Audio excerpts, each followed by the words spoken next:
On the night of June 3, 2011, Lauren Spierer left a bar in Bloomington, Indiana. She was 20 years old, 5 feet 2 inches tall. She had no shoes on, and she was not alone. By 4:30 a.m., she sent a text to her boyfriend, telling him she was on her way home. To understand what happened that night, you first have to understand who Lauren was, because this story only makes sense when you realize she wasn't a statistic. She was a person. Lauren Spierer was a sophomore at Indiana University. She was studying fashion. She was known for her laugh. Her friends described her as the kind of person who made everyone around her feel like the most important person in the room. Her friends remembered one specific thing about her.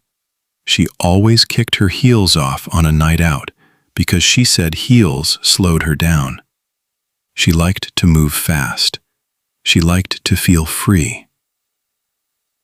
On the night of June 3rd, Lauren went out with friends.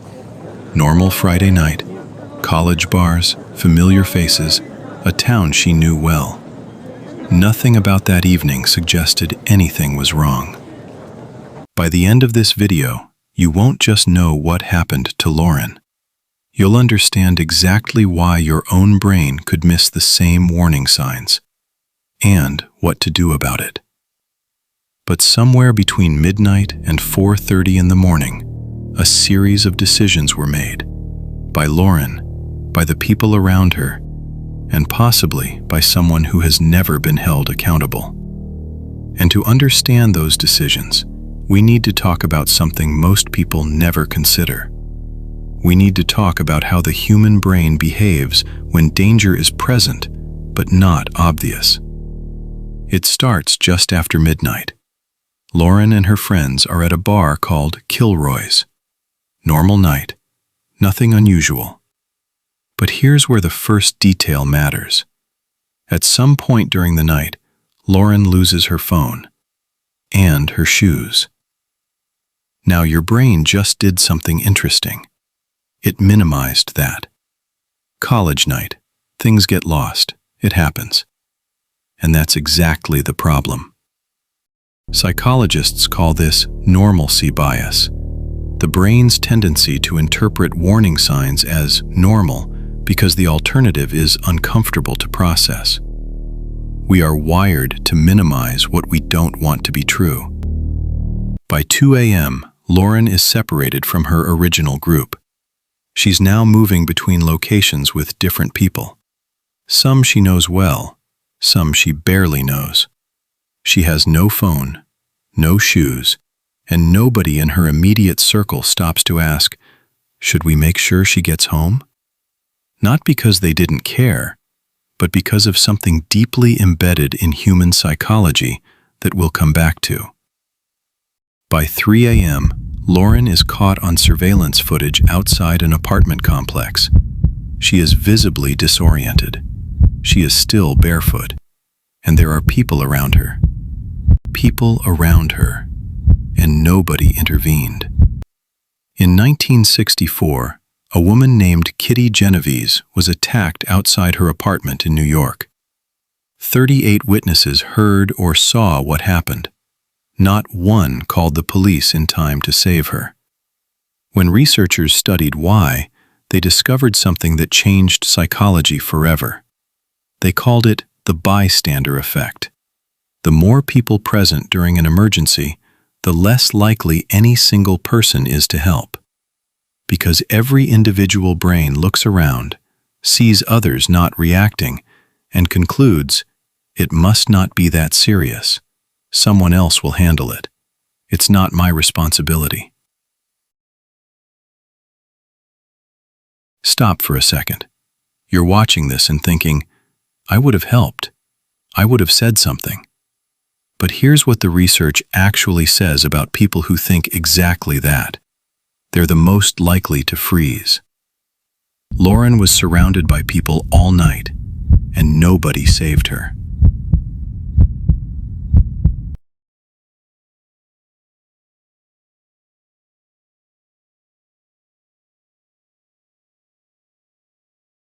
At approximately 4 a.m., Lauren is seen for the last confirmed time on surveillance footage.